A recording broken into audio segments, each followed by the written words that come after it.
प्राचीन काल की बात है। मिस्र के देश में अब्बास नामक एक राजा था जिसके 3 बेटे थे। बड़े बेटे का नाम हुसैन, मझले का नाम अली और छोटे बेटे का नाम अहमद था।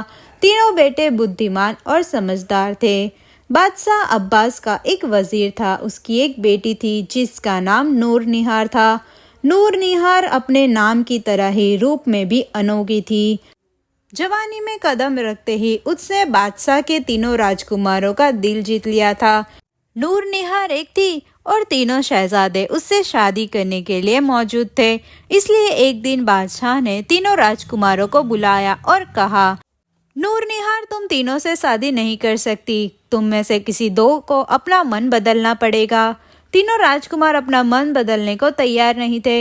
इसलिए राजा ने कहा कि मैं ही तय करता हूँ। अगर तुम में से जो राजकुमार सबसे अद्भुत और उत्तम वस्तु लेकर आएगा उसका विवाह मैं नूर निहार से करूँगा।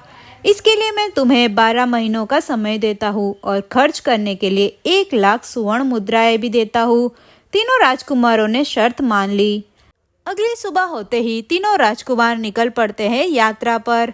वो साथ में 3 दिन तक चलते हैं और फिर एक रास्ते पर वो आराम करते हैं। बैठकर उन्होंने तय किया, आज से 12 महीने के बाद हम तीनों फिर से यहीं इसी रास्ते पर मिलेंगे। जो भी पहले पहुंच जाएगा वो बाकियों के आने का इंतजार करेगा, लेकिन कोई भी अकेला राजधानी में नहीं लौटेगा। इस प्रकार का निर्णय करने के बाद तीनों भाइयों ने एक दूसरे को गले लगाया और अलग अलग रास्तों पर निकल पड़े। सबसे बड़ा भाई हुसैन भटकते हुए भारत आया। उस समय भारत में बिशनगढ़ का एक बड़ा शहर था। उस शहर की समृद्धि अपार थी। वहां पर 12 बाजार और 54 दुकानें थी। हुसैन टहलते टहलते बाजार में पहुंचा तो रास्ते में एक फेरी वाला शतरंजी बेच रहा था। फेरी वाले के पास तरह तरह की रंग बेरंगी कढ़ाई वाली शतरंजी थी। हुसैन को एक शतरंजी पसंद आ गई, इसलिए उसने कीमत पूछी। फेरी वाले ने कहा, 10,000 सोने के सिक्के। हुसैन उस शतरंजी को लेकर पलटने लगा और आश्चर्यचकित हो गया। इतने छोटे से गालीचे की कीमत इतनी अधिक कैसे हो सकती है भला? व्यापारी बोला, सेठ जी, आप जो कह रहे हो ना वो बिल्कुल उचित और सत्य बात है, लेकिन ये शतरंजी जादुई है, इसलिए इसका मूल्य अधिक है। हुसैन ने पूछा, आखिर ये कैसे जादुई है? फेरिये वाले ने कहा, इसमें बहुत अच्छी खूबी है, आपको जहाँ भी जाना हो ये आपको झट से पहुँचा देगी।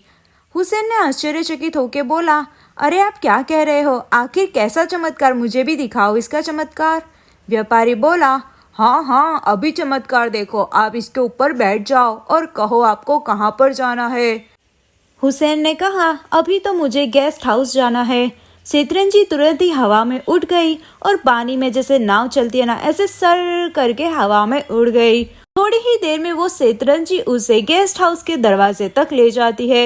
हुसैन यहाँ इस शतरंजी का करामात देखकर बहुत ही ज्यादा खुश हो गया। उसने तुरंत ही 10,000 सोने की मुद्राएं फेरी वाले को दे दी और सोचने लगा, मेरे भाइयों को ऐसी चीज मिलना नामुमकिन है, इसलिए अब नूर निहार तुम मेरी ही हो जाएगी। हुसैन के घर जाने में अभी 6 महीने बाकी थे, इसलिए वो शतरंजी पर सवार होकर अलग अलग कस्बों, ऐतिहासिक स्मारक और दुनिया के काफी सारे अलग अलग इलाकों में घूमने लगा और वहाँ की जानकारी हासिल करने लगा। ऐसा करते हुए 11 माह बीत गए और अब वो शतरंजी पर सवार होकर उसी जगह पर पहुंच जाता है जहाँ पर तीनों भाइयों ने पहुंचने का वादा किया था। इसलिए योजना के अनुसार ये वहीं रुक गया और बाकी के अपने दोनों भाइयों के आने का इंतजार करने लगा। कहानी के अगले अध्याय में हम देखेंगे कि हुसैन की तरह अली और अहमद भी ऐसी अनोखी चीज ला पाएंगे या नहीं। तब तक के लिए मेरी चैनल को सब्सक्राइब कर दे और नोटिफिकेशन बेल प्रेस कर दे ताकि हर अपलोड की जानकारी आप तक पहुंचे। Thank you.